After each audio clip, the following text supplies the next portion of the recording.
आयुष शर्मा जी, राजस्थान से। राधे राधे महाराज जी। महाराज जी, हमने आपके श्रीमुख से सुना है कि बस श्री जी के आश्रित हो जाओ तो भगवत प्राप्ति हो जाएगी, लेकिन ये मन तो हर जगह संसारिक चीजों और व्यक्तियों का आश्रय लेता रहता है। तो महाराज जी, सारे आश्रय मिटाकर एकमात्र श्री जी का आश्रय कैसे प्राप्त होगा? नाम जप से। जितना भजन करोगे, किसका प्रश्न है, जितना भजन करोगे उतने मन निर्मल होगा। निर्मल मन अनासक्त होता है और मलिन मन आसक्त होता है। विषयों में आसक्त, व्यक्तियों में आसक्त, पदों में आसक्त, संसार के भोगों में आसक्त मन भगवद आश्रय नहीं लेता। जो अनासक्त मन हो जाता है, निरपेक्ष हो जाता है, निर्विषय हो जाता है, वही भगवद आश्रित होता है। भगवद आश्रय में सब कुछ छूट जाता है। देखो, या तो परिस्थिति हमको भगवद आश्रित कर दे, या हम विचार के द्वारा भगवद आश्रय। दो प्रकार से भगवद आश्रय होता है। जैसे गजेंद्र की परिस्थिति हो गई कि अब कोई अन्य आश्रय बचा ही नहीं, 1000 वर्ष तक वो लड़ता रहा, उसके हाथी हाथिनियां उसका संग देते रहे।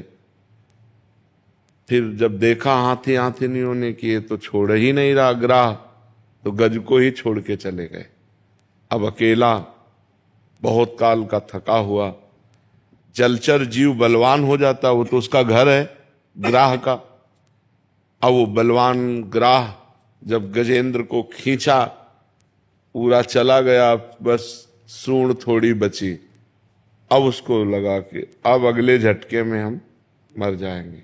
परिस्थिति, सब आश्रय छोड़कर भगवान को हरि शरणम। उसी समय भगवान सुदर्शन चक्र के द्वारा ग्राह का उद्धार करके गजेंद्र को छुड़ा दिया। द्रौपदी जी जब सब आश्रय लेके देख लिया, पहले पांडवों का आश्रय, फिर सभा का आश्रय, फिर भुजा का आश्रय, फिर दांत का आश्रय, जब देखा वे एक ही झटके में दांत से साड़ी छूट जाएगी, पुकारा हे द्वारिकाधीश। तो भगवान गोविंद उसी समय वस्त्र रूप में। तो या तो हमारे जीवन में भगवान ऐसी परिस्थिति पैदा कर दे, जैसे हम बचपन से भगवान के आश्रित थे, हैं, रहेंगे। हमें लग रहा था हम आश्रित हो चुके हैं। जब किडनी फेल हुई तब समझ में आया कि आश्रय किसे कहते हैं। जब किडनी फेल हुई, आसन में बैठने लायक नहीं, अब साधना कोई रही नहीं। हाय हाय मच गया कि काशी का काम तो पूरा हुआ, जो वृंदावन का काम था वो तो पूरा ही नहीं हुआ। ये आज के 25-26 वर्ष पहले की बात। तब एकदम निराशा छा गई कि यार ब्राह्मण के घर में जन्म मिला, बचपन से भगवान के मार्ग में रहे और वृंदावन का काम पूरा नहीं हुआ, तो अब क्या होगा। तब रोना आया एकांत में। ऐसा थोड़ी थोड़ी देर में बस रोना आ जाता कि प्रभु अब तो कोई साधना नहीं, प्रभु अब तो मैं किसी काबिल नहीं रह गया। वह उसी समय अहंकार सरक के भगवान की शरण में हो गया। बस फिर उसी दिन से आनंद ही आनंद, आनंद ही, क्योंकि अहंकार करता था ना, मानते थे कि हम साधना, पर वो साधना का अहंकार था। इसीलिए हरिवंश महाप्रभु ने कहा सर्वेषु साधन वरेषु चिरम निराशा। श्रेष्ठ श्रेष्ठ साधना का भी अहंकार नहीं होना चाहिए, नहीं तो भगवत प्राप्ति में बाधा हो जाएगी, वो भगवत प्राप्ति की योग्यता खो देता है। ये तब समझ में आया जब किडनी फेल हुई। परिस्थिति, तो ये या तो भगवान परिस्थिति पैदा कर दे और या तो विचार के द्वारा। तो जब ये विचार काम करने लगे तो भगवान का आश्रय कि यार कोई भरोसा नहीं, घर से निकल रहे लौट के आएंगे कि नहीं, कोई भरोसा नहीं, भोजन बन के आ रहा खा पाएंगे कि नहीं, बड़ा भयावह संसार है। तो हे हरि, मैं आपके शरण में हूं, आप ही बचा सकते हो।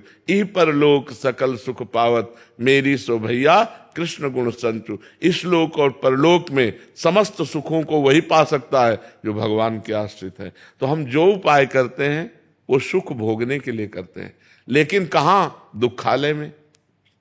दुखालय में सुख भोगने के लिए कर रहे हैं। अगर हमारी बुद्धि काम कर जाए और सुख भोगने के लिए भगवान का आश्रय ले लें तो बढ़िया बात बन जाए। देखो, वही भोजन जो हम पाते हैं हमारी बुद्धि को मलिन करके माया में लगाता है, और वही भोजन जब हम भगवान को अर्पित कर देते हैं तो प्रसाद बन जाता है, हमारी बुद्धि को शुद्ध करके भगवान में लगाता है। भोजन वही है, लेकिन उसको भगवान से जोड़ दिया तो प्रसाद हो गया।